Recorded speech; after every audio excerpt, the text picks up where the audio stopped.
आप देख रहे हैं study maths by Male Nirav.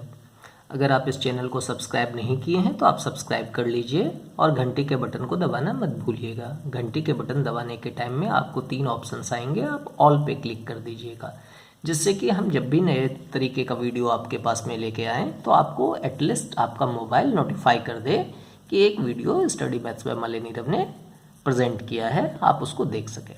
Anyway, आज का जो क्लास है जिसमें कि हम लोग बात करने वाले हैं, तो मैं 2 चीज़ें पहले क्लियर कर देता हूं कि बहुत सारे बच्चे ये बोलते हैं कि मैथ्स बहुत डिफ़िकल्ट सब्जेक्ट होती है। तो मैं उनको सबसे पहले ये बता दूं कि मैथ्स डिफ़िकल्ट नहीं होती है। उसके लिए मैं 2 मंत्र लेके आया हूं।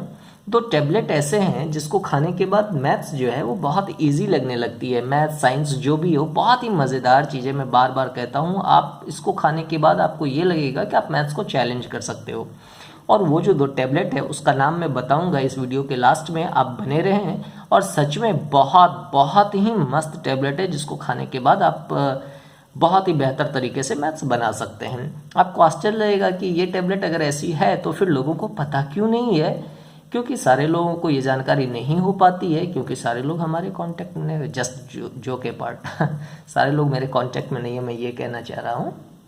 बट एनीवे, जोक्स अपार्ट, हम लोग कुछ और बातें भी करते हैं। ये जोक नहीं था, मतलब टैबलेट तो मैं बताऊंगा ही लास्ट में, मैं ये चीज़ आपको बता रहा हूँ, ठीक है। बुकासीन है, यूटाडाइन है, ये और भी बहुत सारे टैबलेट्स हैं जो कि मैं बताऊंगा कि किस तरीके से उसका यूज़ आपको करना है और कैसा डोज लेना है, 2/2 लेना है या 1:1 लेना है। एनीवे, और अभी जो आज का क्लास होगा, टुडे जो मैं आपको बताने वाला हूँ, ये थोड़ी सी कुछ गप्पे करेंगे, कुछ बातें करेंगे हम लोग, कुछ पॉलीथीन, बाइसाइकिल, ट्राइसाइकिल, ये सब बातें करेंगे और थोड़ा सा और भी चीज़ों को देखेंगे। लेकिन वहाँ पे पहुँचें उससे पहले मैं एक चीज़ बताऊँगा कि जैसा ट्रिगोनोमेट्री का क्लास चल रहा था, आप जान रहे हैं ट्रिगोनोमेट्री में हमारा एक चीज़ बचा हुआ है, हाइट एंड डिस्टेंस, ठीक है, जिसको हम लोग कह सकते हैं कि वर्ड प्रॉब्लम जो है सर उसको भी बताइएगा, बहुत सारे बच्चे ने कहा, तो वो भी हम करेंगे। बट उससे पहले एक सवाल आया हुआ है हमारे पास में एक स्टूडेंट का कि 8.4 का 4 नंबर का 9 नंबर का सवाल जो है, 9 नंबर एनसीईआरटी बुक्स की, तो उसको हम लोग देखते हैं कि वो सवाल क्या है। ये प्रूव दैट वाला है कि cosec A minus sine A से into sec A minus cos A by 1/tan a plus cot A. इसको आपको सॉल्व करना है, या तो LHS को RHS। इसको LHS कहते हैं, क्यों कहते हैं आपको पता है, जो बच्चे नहीं जानते उसके लिए मैं बता दे रहा हूँ। लेफ्ट हैंड साइड, आपके लेफ्ट साइड में इक्वल टू के लेफ्ट में ये है तो ये LHS हो गया। इक्वल टू के जगह आप अपने आप के खड़े रखें अपने आप को, जो लेफ्ट साइड में वो LHS, जो राइट साइड में है वो RHS कहलाता है। तो ये LHS हो गया, ये RHS हो गया। यही आपको प्रूफ करना है कि LHS is equal to RHS। चलिए हम लोग थोड़ी और बात कर लेते हैं कि LHS is equal to RHS करने के कितने तरीके हैं। जरा आप सोचिए, अपने माइंड पे थोड़ा सा तो जोड़ दो यार, ऐसे थोड़ी ना होता है। सारा कुछ टीचर तो नहीं करेगा ना कि कितने तरीके हो सकते हैं। या तो आप LHS को सॉल्व करते हुए RHS तक पहुंच जाए, यहाँ से चले थे यहाँ आ गए हम, या तो ये कर दें, या फिर RHS से हम LHS की तरफ पहुंच जाएं, इसको सॉल्व करते करते हम यहाँ पे पहुंच जाएं, ये भी एक तरीका है। क्या ये तरीका नहीं है? कुछ तुम चलो कुछ हम चलें, कुछ तुम चलो कुछ हम चलें, और जब यहाँ पे दोनों मिले तो फिर हो गई काम खत्म। वो भी एक तरीका है ना।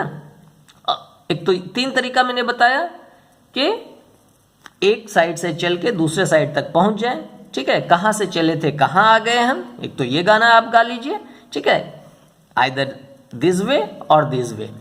दूसरा है कि कुछ तुम चलो कुछ हम चलें, तो यहाँ पे कौन सा फॉर्मूला लगेगा, यहाँ पे हम लोग लगा देते हैं कुछ तुम चलो कुछ हम चलें। कैसे कुछ तुम चलें? और कॉसे के साइन ए से के cos A 1/tan a cot. एक चीज़ आप दिमाग में बैठा लीजिए, पूरे बिल्कुल दिमाग में ही ये चीज़ समझ लीजिए कि आपको बैठाना है, और सही तरीके से बैठा लीजिए। साइन कॉस के अलावा कुछ भी नहीं। तुम हो तो सब कुछ है, बस इतना ही आपको कहना है। तुम हो तो सब कुछ है। कौन? Sine cos. तुम हो तो सब कुछ है, तुम हो तो सब कुछ है। अगर प्रूव करने वाला हो, इसके बाहर कुछ भी नहीं जाता है। चलिए देखते हैं। तो मैंने क्या बोला, कौन है तो सब कुछ है, साइन और कॉस। चलिए, LHS इज इक्वल टू क्या है, cosec A minus sine A into sec A minus cos A. तुम है तो सब कुछ है, तो कॉसेक ए को ले चलिए वहां पे, फिर 1/sin a हो गया। और साइन ए तो साइन ए है ही, हाँ, सेक ए 1/cos ए हो गया, और cos ए तो cos ए है ही, हम खत्म हो गया यार। कितना इजी होता है। फिर मैं बोलूँगा कुछ तुम चलो कुछ हम चले वाली फार्मूला लगाई हमने, और फिर क्या किया कि साइन और कॉस तुम हो तो कोई गम नहीं हमें, क्या 1 minus sine square A, LCM ले लिया साइन ए, ठीक है, into 1 minus cos square A divided by cos A is equal to, देखिए 1 माइनस साइन स्क्वायर ए क्या होता है, कॉस स्क्वायर ए होता है, 1 माइनस कॉस स्क्वायर ए क्या होता है, साइन स्क्वायर ए होता है। लिख लेते हैं क्या आ जाता है, cos square A by sine A into sine square A by cos A, ठीक है। अब जरा सा आप देखिए, ठीक है, कि cos square A by sine A, sine square A by cos A, यहाँ 2 साइन ए, यहाँ 1 साइन ए, यहाँ 2 कॉस ए, यहाँ 1 कॉस ए। कुछ कर देते हैं यार, कुछ कुछ होता है। तो कॉस ए 1 कॉस से कट गया, तो ऊपर में कॉस ए, और ये साइन ए 1 साइन से कट गया, साइन स्क्वायर था ना, 1 से कट गया, तो कॉस ए इंटू साइन ए ऊपर में बच गया। एलएचएस सॉल्व होके यहाँ आया। अब इसको हम ज़्यादा नहीं सोच सकते हैं, इसको बर्बाद नहीं कर सकते हैं, हम बहुत बर्बाद कर दिया इसको, ठीक है। अब इतना ही फट चुका है कि अब और फटने के लायक नहीं है। चलिए आरएचएस के पास पहुंचते हैं। आरएचएस भाई साहब ने क्या कहा, 1/10 ए प्लस कॉट ए हो गया यार। मैंने क्या बोला था कि तुम हो तो सब कुछ है। कौन तुम, साइन और कॉस। 1/10 थीटा क्या होता है, sine theta by cos theta, और कॉट थीटा क्या होता है, cos theta by sine theta. क्या तकलीफ है दोस्त, कॉस थीटा साइन थीटा क्या हो जाएगा, cos theta into sine theta, ये हो गया साइन स्क्वायर थीटा, ये हो गया cos square theta. I hope कि आपको एलसीएम लेने में कोई तकलीफ ना होती हो। Divided by cos theta into sine theta, ऊपर चला गया cos theta into sine theta, और नीचे sine square theta plus cos square theta क्या होता है दोस्त, 1। खत्म, cos theta into sine theta हो गया। टेक केयर, मैंने यहाँ थीटा लिख दिया, ऊपर में ए था तो ए को आप ए लिखेंगे, थीटा नहीं लिखेंगे, ठीक है। ड्यूरिंग द एग्जामिनेशन ऐसा नहीं होता है कि ए थीटा में कन्वर्ट हो जाता है, ठीक है। तो क्या हो गया, आप लिखेंगे LHS is equal to RHS. दोनों चीजें सेम हो गई ना। इस बेसिस पे मैं चैलेंज करता हूं, कोई भी प्रूफ दैट आपसे नहीं छूटेगा। आपके 3 तरीके हैं, एलएचएस से आरएचएस, आरएचएस से एलएचएस, या कुछ तुम चलो कुछ हम चले। कुछ चले तो देखिए ये हो गया, प्रॉब्लम सॉल्व। हम ये मत समझिएगा ट्रिगोनोमेट्री का मैंने वर्ड प्रॉब्लम छोड़ दिया है, वो भी मैं आपको बताऊंगा, ठीक है। आज हम थोड़ी सी बात करते हैं, ठीक है, कुछ मस्ती की, कुछ और चीज़ों की। और एक चीज़ मैं बता देता हूं कि अगर आपको कभी ये लगे कि हमें कौन सा चैप्टर अभी पढ़ाना चाहिए, आप हमें कमेंट कर सकते हैं, आप हमें बता सकते हैं, और हम वही चैप्टर आपको शुरू करके बताएंगे। आज हम लोग जो बात करते हैं वो बात करते हैं एक ऐसी चीज़ के बारे में। आपने नाम तो सुना होगा, पॉलीथीन। नाम सुना है ना, आप दूध वगैरह लाते हैं उसमें, और बहुत सारी चीज़ें ऐसी होती हैं जो बैन है, बहुत सारे स्टेट में बैन है पॉलीथीन, ठीक है। उसके भी एक अलग चीज़ें हैं, केमिस्ट्री में वो भी पढ़ेंगे, कितना माइक्रोन का बैन है कितना नहीं है। यहाँ पे एक वर्ड आता है पॉली, एक्चुअली ये बिजनेस नेम है, ये बिजनेस नेम है पॉलीथीन, लेकिन इसका जनरल जो केमिकल नाम होता है वो होता है पॉलीइथिलीन। पॉलीइथिलीन जब केमिस्ट्री पढ़ाऊंगा तो ये भी बता दूंगा, पॉलीइथिलीन, ठीक है। तो पॉली डॉली नहीं, अरे डॉली बिंद्रा की बात नहीं कर रहा यार, पॉली, ठीक है। पॉली मीन्स होता है many, poly means many. Ethylene जो है एक कंपाउंड है जो कि कार्बन का कंपाउंड है। आप वहाँ पे पढ़ेंगे CnH2n+2, CnH2n, CnH2n-2। समझ में नहीं आया ना, आएगा नहीं यार, फिर पढ़ाएंगे, कार्बन की चीज़ों को मैं पढ़ाऊँगा आगे, ठीक है। जब आप लोग बोलेंगे कि हाँ पढ़ाना चाहिए तो मैं वो भी पढ़ाऊँगा। तो मेरा ये मकसद क्या है कि पॉलीइथिलीन मेनी, ठीक है। अब आते हैं हम लोग, इसी से बनता है पॉलीमर बनता है, ठीक है, और भी चीज़ें बनती है। तो अब हम लोग वर्ड यूज़ जो करते हैं, एक नया चैप्टर है पॉलिनोमियल, ठीक है। अब आप समझ गए होंगे कि कहाँ है, ए बुकासीन, पॉलिनोमियल, पॉली मेनी और नोमियल टर्म्स, ठीक है। तो आप ये जान गए कि पॉलिनोमियल्स मीन्स मेनी टर्म्स होते हैं, ठीक है। इतना तो आपको पता हो गया। अब हम लोग बात आगे करते हैं कि आप एक बात जानते हैं कि x प्लस वाई का whole square is equal to x square plus 2xy plus y square, ठीक है। x माइनस वाई का होल स्क्वायर आपको पता है, x square minus 2xy plus y square, x square minus y square आपको पता है, x plus y into x minus y. क्या आपको पता है कि इसको क्या कहते हैं? इसको क्या कहते हैं हम लोग? इसको कहते हैं अलजेब्रिक एक्सप्रेशन, अलजेब्रिक एक्सप्रेशन। ठीक है, अब देखिए पेन भी ख़त्म हो गया हमारा, कोई बात नहीं, मैं दूसरे पेन का यूज़ कर लूँगा। अलजेब्रिक एक्सप्रेशन ये हुआ, ठीक है, अलजेब्रिक एक्सप्रेशन। अब हम लोग बात करते हैं कि ये अलजेब्रिक एक्सप्रेशन का यहाँ पे क्या यूज़ है। मैंने बताया था कि कुछ स्टोरी, कुछ बातें हम लोग करेंगे, कुछ बातें हम करते हैं। आपको याद है जब आप स्कूल से आते हो घर, और घर में किताब रखने के बाद आप खेलने चले जाते हो, ठीक है, खेल के क्रिकेट जब आते हो शाम में, गांव में हम लोगों का तो यही होता है, शाम के 7 बजे जब आप घर आते हो, माँ बोलती है आपसे, माँ पूछती है आपसे, कहाँ घूम के आ गए, कहाँ बौखने गए थे, क्या तुम्हारा ठिकाना नहीं है आने का? स्कूल से आते हो फिर चले जाते हो खेलने के लिए, आपको डांट पड़ती है। लेकिन आपकी सिस्टर जो स्कूल से आती है वो सीधा या तो घर में रहती है, घर में काम करती है, या घर में ही कुछ खेलती है, जो भी करती है उसका फिक्स है, मम्मी जब भी चाहे उससे मिल सकती है, बात कर सकती है। मेरा कहने का मकसद क्या है, आपका ठिकाना नहीं है, आप बौख रहे हैं, आप बौख रहे हो, आपका ठिकाना नहीं है, आप इधर से उधर स्कूल से आने के बाद कर रहे थे, ठीक है, आप वेरिएबल थे। आप क्या थे? वेरिएबल थे। वेरी, टू वेरी, सीधा सा समझिए, टू वेरी, बौखना, घूमना। अब बेवजह इधर से उधर भटक रहे थे, भटकने वाला जिसका कोई ठौर ठिकाना नहीं है, पागलों की भांति, ठीक है, तो वो चीज़ें, वो वेरिएबल है, ठीक है। फिर वेरिएबल और भी चीज़ें बताते हैं। आपको पता है स्कूल में कुछ दोस्त ऐसे भी होते हैं जब दोनों के बीच की लड़ाइयाँ होती हैं, ठीक है, दो दोस्तों के बीच की लड़ाई हुई, तीसरे आता है, अरे तुमको मार देगा, तुमको ये कैसे मार सकता है यार, नहीं, तुमको कैसे मार दिया, तुम तो इस तरीके का आदमी है, तुम मार खा के आ गया। फिर वो जाके मार देता है, फिर दूसरे को वो जाके बोलता है, अरे यार तुम तो 2 ही तमाचा उसको मारा था, वो तो तुमको 3 मार के चला गया। फिर ऐसे लड़ाई लगाता है। तो ये जो तीसरा वाला फ्रेंड है ना, वो वेरिएबल है, उसका खुद का ठिकाना नहीं है, वो किसके साथ है किसके साथ नहीं है। तो वेरिएबल ऐसी चीज़ें होती हैं। Variable is represented by x y z, ठीक है, ऐसा इस तरीके से हम लोग रिप्रेजेंट करते हैं। ज़रूरी नहीं है कि सिर्फ एक्स वाई जेड ही हो, वो कुछ भी हो सकता है, क ख ग भी हो सकता है, कुछ भी हो सकता है। आपका कॉन्सेप्ट क्लियर हो, इसलिए आपको ये जानने की ज़रूरत है कि वेरिएबल को जनरली एक्स वाई जेड से हम लोग डिनोट करते हैं, ठीक है। और कांस्टेंट जो होते हैं, कॉन्सोनेंट नहीं बोला मैंने, कांस्टेंट जो होता है उसको ए बी सी डी इस तरीके के ऐसी चीज़ों से हम लोग डिनोट करते हैं जनरली, ठीक है। और आपको पता है कि ये कांस्टेंट और ये वेरिएबल के बीच कुछ ना कुछ रिलेशन होता है, कांस्टेंट और वेरिएबल के बीच। जैसे एग्जांपल x प्लस 2 एक कांस्टेंट है और x एक वेरिएबल है, ठीक है, x प्लस a। इस केस में लिख देता है कि a इज ए कांस्टेंट और x इज वेरिएबल, ठीक है। तो x प्लस a एक इस तरीके का रिलेशन बनाता है जिसमें कि वेरिएबल भी है और कांस्टेंट भी है। ठीक है, आई एम हियर, क्या x प्लस वाई सपोज, या x प्लस 2 या x प्लस 3, इस तरीके की चीजें हैं। तो इसमें कितने टर्म है? ये जो अलजेब्रिक एक्सप्रेशन है इसको कहते हैं अलजेब्रिक एक्सप्रेशन। अलजेब्रिक एक्सप्रेशन, इसमें कितने टर्म है? 1 प्लस 2 1 1 2 2 2, ठीक है। और अगर सिर्फ x लिखा हुआ है तो कितने टर्म है? 1 टर्म है। अगर सिर्फ 2 लिखा हुआ है कितने टर्म है? 1 टर्म है। इसको लिख सकते हैं ना, 2 into x to the power 0, किसी भी चीज़ पर पावर 0 1 होता है, ठीक है। कितने टर्म है? 1 टर्म है। तो जब एक टर्म होते हैं उसको कहते हैं मोनोमियल।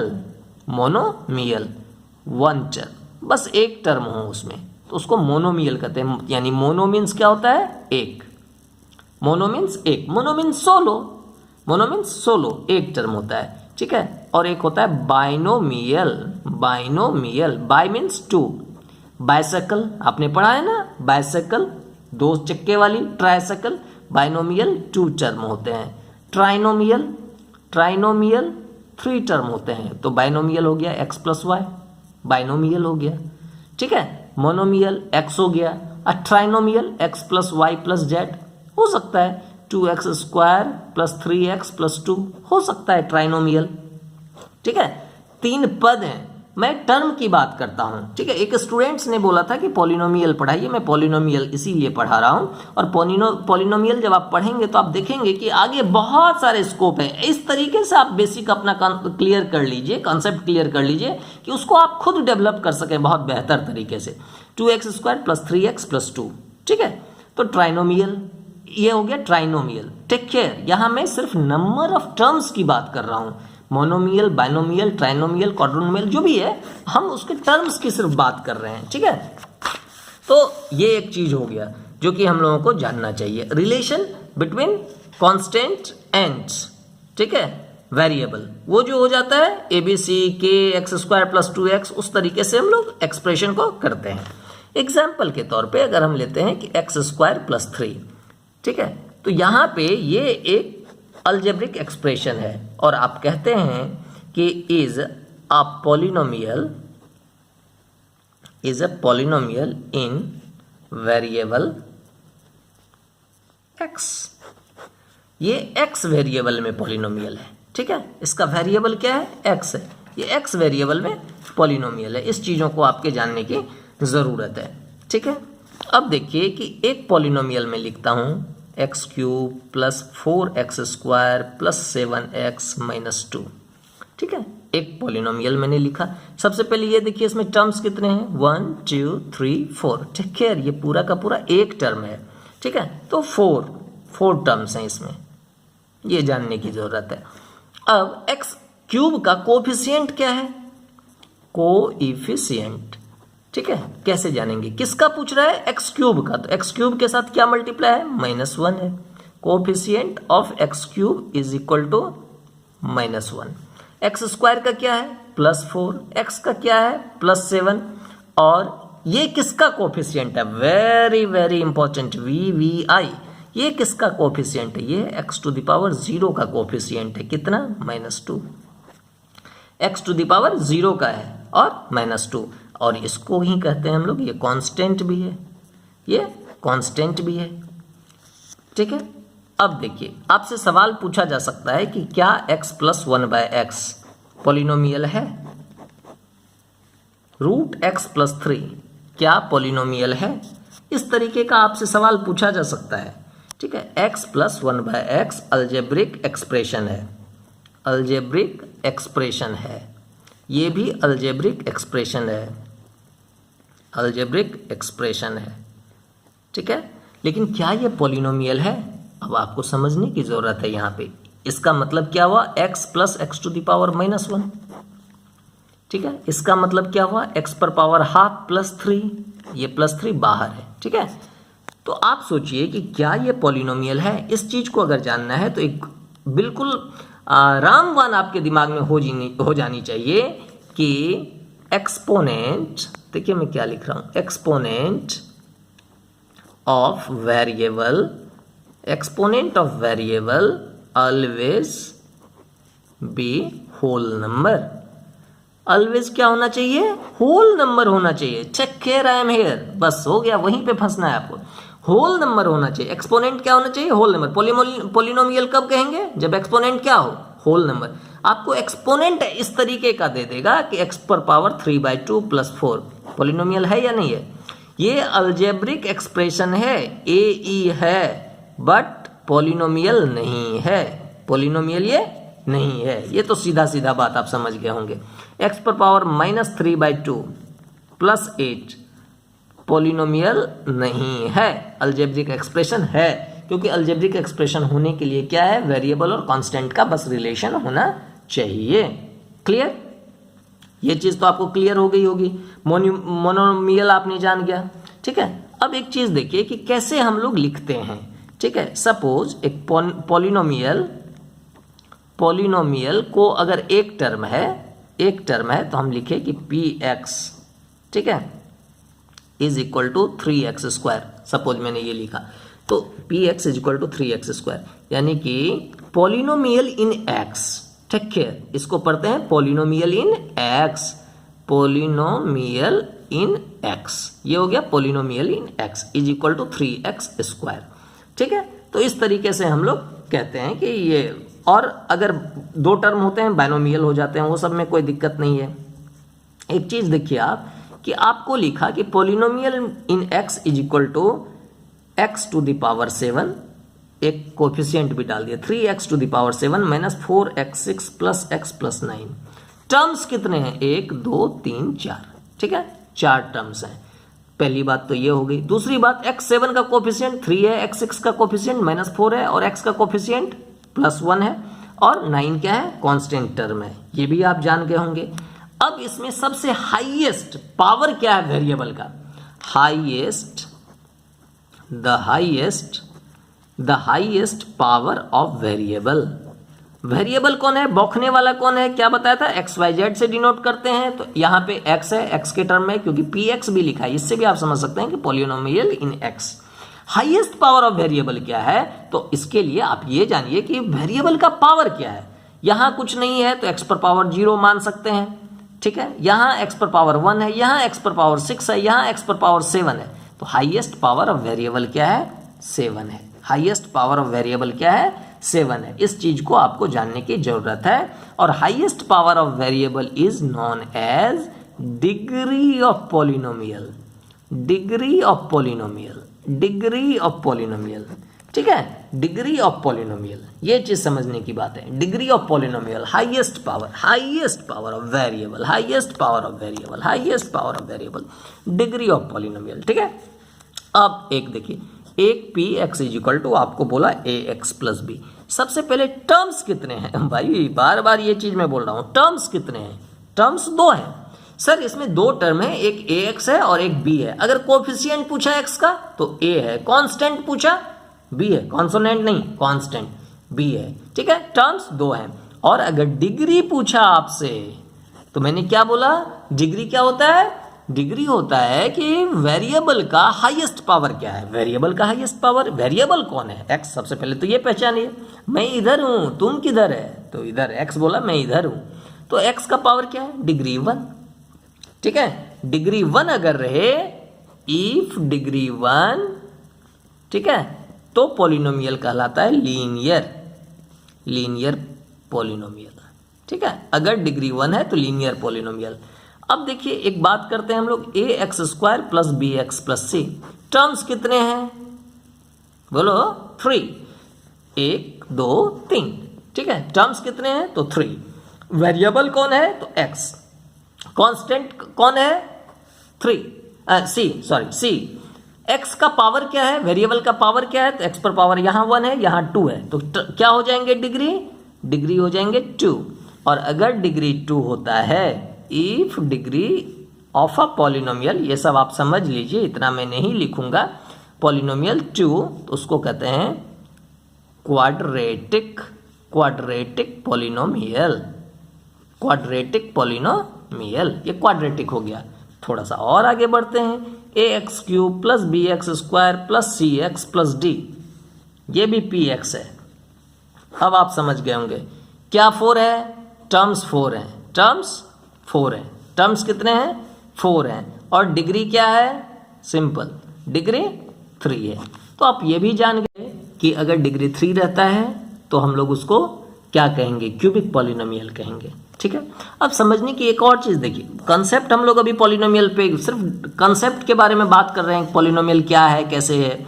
अब एक चीज आप समझिए कि अगर आपको एग्जांपल दिया हुआ है कि px इज इक्वल टू वही ऊपर वाला है, x³ plus bx² plus cd plus cx plus d, cx plus d, इस तरीके का आपको दिया हुआ है। तो आप जरा सा सोचिए, और लिखा है कि a इज इक्वल टू 0 लिखा है, और बोल रहा है कि इस क्यूबिक पॉलिनोमियल में x² का जो कोफिशिएंट है उसके बारे में बात कीजिए। बहुत सारे स्टूडेंट क्या होंगे, बहुत स्मार्ट अपने आप को बना रहे होंगे कि यार मैं तो झकास हूं, मुझसे ज्यादा कोई नहीं जानता है, और उसने वो बता देगा x² का कोफिशिएंट b। नो, x² का कोफिशिएंट भी नहीं, यही है। इसी तरीके से आपको माइंड लगाने की जरूरत है। बार बार कहता हूं मेरे दोस्त, मैथ्स रटने की जरूरत नहीं है, अपना भेजा फ्राई करवाने की जरूरत है। फ्राई तो कराओ। a इज इक्वल टू 0 लिखा हुआ है, तो आप खुद सोचिए ना कि 0 into x³ plus bx² plus cx plus d, ठीक है। ये तो 0 हो गया ना, आपके पास में ये बचा क्या? bx² plus cx plus d बचा ना। Whether the polynomial is cubic polynomial? No, क्यों नहीं है? क्योंकि डिग्री 3 है ही नहीं यार। थर्ड डिग्री याद आया कुछ? थर्ड डिग्री का इस्तेमाल करना है भाई, थर्ड डिग्री है ही नहीं क्योंकि वो तो जीरो हो गया है, जीरो। इसीलिए आप सवाल में देखते होंगे कि जहां भी ax square plus B X plus C हो, या ax प्लस सी हो, या ax cube plus B X square plus C X plus D हो, ठीक है, तो वहां पे लिख के देता है कि a is not equal to 0, ये लिख के दे देता है। देखिए ये कोई कंडीशन नहीं है, ये कोई टीचिंग की बात नहीं है, तो आपको खुद समझने की जरूरत है। a अगर 0 हो जाता है तो वो क्यूबिक पॉलिनोमियल रहेगा ही नहीं, या क्वाड्रेटिक रहेगा, या जिसकी बात कर रहे हैं वो रहेगा ही नहीं, ठीक है। तो आपको ये समझने की जरूरत है। तो हम लोगों ने ये जान गया कि किस तरीके से हम डिग्री निकाल सकते हैं, कोएफिशिएंट निकाल सकते हैं, पॉलिनोमियल पहचानेंगे कैसे, कौन पॉलिनोमियल है इसकी बात कर सकते हैं। P x is equal to अगर लिखा है एक्स स्क्वायर माइनस 1 तो हम कहते हैं कि पॉलिनोमियल इन एक्स, ये हुआ पॉलिनोमियल इन एक्स। और अगर आपको लिख दिया P4, p x is equal to x square minus 4 और लिखा P4 is equal to what, देखिए ये सब चीज है क्या पढ़ाने का। P x is equal to x square minus 1, P4 x के जगह क्या डाला, एक्स के जगह क्या डाला, 4 डाला। आप भी क्या डाल दोगे एक्स स्क्वायर माइनस 1 में, एक्स की जगह 4 square minus 1 16 minus 1 is equal to 15, काम खत्म। तो यहां जो पुट कर देगा आप उसी तरीके से पुट कर दोगे। ये जो अभी हम लोग बात कर रहे थे, ये सारी बातें हम लोग कर रहे थे पॉलिनोमियल इन वन वेरिएबल, सिर्फ x था किसी में तो x ही था। पॉलिनोमियल इन टू वेरिएबल भी होता है। पॉलिनोमियल इन टू वेरिएबल क्या हुआ, x square plus y square, इस तरीके से अगर लिख देगा तो ये पॉलिनोमियल इन टू वेरिएबल हुआ। यहाँ पे टू वेरिएबल हैं, दो चीज बौखने वाले हैं, दोनों दोस्त बौखने वाले हैं, ठीक है, एक्स स्क्वायर और वाई स्क्वायर, इस तरीके की चीजें हैं, ये समझने की बात है। एक चीज है अब zeros of polynomial, zeros of polynomial, zeros of polynomial क्या होगा, चाहे जीरोज ऑफ पॉलिनोमियल बोलिए या सॉल्यूशन ऑफ पॉलिनोमियल बोलिए, सॉल्यूशन ऑफ पॉलिनोमियल, या रूट्स ऑफ पॉलिनोमियल बोलिए, ठीक है, roots, solution, zeros of polynomial. बड़ा सिंपल सा चीज है, आप समझिए माइंड को। वो पॉलिनोमियल जिसमें वेरिएबल के जगह क्या पुट करें, take care I am here, वैसा पॉलिनोमियल, जो भी पॉलिनोमियल आपको दिया है उसमें वेरिएबल का वैसा वैल्यू। अब वेरिएबल का ऐसा वैल्यू मैं बोला हूं, मैं तो ये नहीं बोला कि एक्स का वैल्यू, अगर वेरिएबल एक्स है तो एक्स का वैल्यू बोल रहा हूं, अगर वेरिएबल वाई है तो वाई का वैल्यू बोल रहा हूं। वेरिएबल का वो वैल्यू जिसको पुट करने के बाद वो पॉलिनोमियल जीरो आता हो। टेक केयर, एक आपको दिया है p x is equal to x square minus 4, p x is equal to x square minus 4, यानी कि p x is a polynomial equal to x square minus 4, find zero of polynomial. क्या बोला आपको, zero of polynomial, find solution of polynomial, find roots of polynomial, ठीक है। तो आपको समझने की जरूरत है कि x के जगह पूछ रहा है वो आपको कि x के जगह क्या पुट करे कि एक्स स्क्वायर माइनस 4 जीरो हो जाए। मैंने यही बोला था ना कि जीरो जो पॉलिनोमियल का मतलब ये हुआ, वेरिएबल का क्या वैल्यू डाले, वेरिएबल का क्या वैल्यू डाले कि वो पूरी की पूरी पॉलिनोमियल जो है वो जीरो हो जाए, बस काम खत्म। एक देखते हैं हीट एंड ट्रायल मेथड से, p -2 डालते हैं, x के जगह मैंने -2 डाला तो -2 का square -4 is equal to 4 -4 is equal to 0। अरे वाह, लग गया, लगे तो लगे, नहीं तो खट्टो वाली बात हम किए थे, लेकिन लग गया है। p2 इज इक्वल टू 2 का square -4 is equal to 4 -4 is equal to 0, दोनों ही केस में 0 आया। अब देखिए, take care I am here, p -2 p2 दोनों ही केस में 0 आया, यानी कि x का वैल्यू -2 भी पॉलिनोमियल को सेटिस्फाई करता है और 2 भी पॉलिनोमियल को सेटिस्फाई करता है। उसकी भूख को, उसकी प्यास को शांत कौन कर रहा है, वेरिएबल का कौन सा वैल्यू, -2 भी +2 भी। इस केस में हम लोग लिखते हैं x is equal to +-2, x is equal to +-2, यानी कि x का वैल्यू +2 भी आया, x का वैल्यू -2 भी आया, और दोनों जो है उस कंडीशन को सेटिस्फाई करता है। कंडीशन क्या था, x square -4 is equal to क्या होना चाहिए था, 0। एक मेथड तो ये हो गया। दूसरा, आप ऐसे भी इसको सोच सकते हैं कि x square -4 is equal to 0 आप लिख दीजिए, क्योंकि आपको 0 चाहिए, तो हम, यानी यही चीज है ना कि पॉलिनोमियल इज इक्वल टू 0 होना चाहिए, तो x square is equal to क्या, 4, एक्स इज इक्वल टू क्या, 4 का अंडर रूट, 4 का रूट क्या होता है, +-2। आप पहले भी जान चुके होंगे कि 4 का रूट +-2 होता है, न कि सिर्फ 2 +-2 होता है। तो दो सॉल्यूशन आए। अब आपको एक चीज और समझने की जरूरत हो गई, यही अगर रहता कि p x is equal to x -4 और तब आपसे 0 पूछता, तो आप P4 निकालते तो 4 - 4 = 0 और x - 4 = 0 लिख देते तो x = 4। ये भी हो जाता, x = 4 हो जाता। ये कैसा है इसमें और वो सवाल में क्या डिफरेंस था? ये x - 4 है, ये लीनियर है, ये लीनियर है। डिग्री इसकी कितनी है? ये 3rd डिग्री में नहीं है, इसको पुलिस नहीं पकड़ा अभी, डिग्री 1 है। तो सॉल्यूशन कितने आए मेरे दोस्त? सॉल्यूशन 1 आया। डिग्री अभी 2 थी उसमें, वो क्वाड्रेटिक था, ये लीनियर है, वो ये लीनियर है, डिग्री 1 है तो लीनियर है, ठीक है, लीनियर है। और डिग्री 2 है तो क्या है? क्वाड्रेटिक है, क्वाड्रेटिक है। तो सॉल्यूशन कितने आए थे मेरे दोस्त? 2। समझ गए होंगे आप। अगर 3 होगी तो सॉल्यूशन कितने आने चाहिए? 3। कितने रूट्स होने चाहिए? कितने सॉल्यूशन होने चाहिए? कितने जीरो होना चाहिए? 0 सॉल्यूशन रूट, 0 सॉल्यूशन रूट, सब सेम होता है, डोंट वरी, ठीक है। तो 3 आने चाहिए। तो आप समझ गए होंगे क्वाड्रेटिक इक्वेशन के सॉल्यूशंस कितने होंगे? 2 होंगे। लीनियर के कितने होंगे? 1 होंगे। और क्यूबिक के कितने होंगे? 3 होंगे। सिमिलरली अगर डिग्री 4, 5, 6, 7 हो जाए, आपको सॉल्यूशन के नंबर्स तो पता चल गए कि इतने नंबर्स होने ही चाहिए। ये तो क्लियर बात आपकी हो गई, ठीक है। इतने इसमें तो कोई दिक्कत नहीं। तो आपने ये सीख लिया कि 0 किसको कहते हैं और 0 किस तरीके से हम लोग निकालते हैं, ठीक है। ओके, नेक्स्ट क्लास में हम आगे की चीजें और बताएंगे। तब तक के लिए बाय। सब्सक्राइब करना मत भूलिएगा। ओके, कि मैंने आपको बोला था कि लास्ट में बताऊंगा कि बुकाशीन और यूटाडीन क्या है। तो उस चीज़ों को जान लेते हैं हम लोग। कोई टेंशन वाली बात नहीं है, ज़्यादा परेशान मत होइए। ये जो टैबलेट है ये बहुत ही इंपॉर्टेंट है। बुकाशीन है बुक्स पढ़ना, आपको कंटिन्यूअसली बुक्स को पढ़ने की ज़रूरत है। बुक्स पढ़ना है, सोचना है। और यूटूबासीन क्या होता है? यूटाडाइन क्या होता है? यूटाडाइन जो आपको दे रहे हैं वो यूट्यूब में जो बेहतर लेक्चर्स हैं उस लेक्चर्स को देखने की चीज़ है। अगर आपने यूट्यूब चैनल मेरा सब्सक्राइब किया है तो आप हमारे लेक्चर्स को देख रहे हैं, तो ऑफ कोर्स आप ले रहे हैं यूटाडाइन। तो यूटाडाइन आपको समय समय पे लेते रहना है, हमारे लेक्चर्स को सुनते रहना है। बुकासीन आपको घर में किताब को पढ़ने की ज़रूरत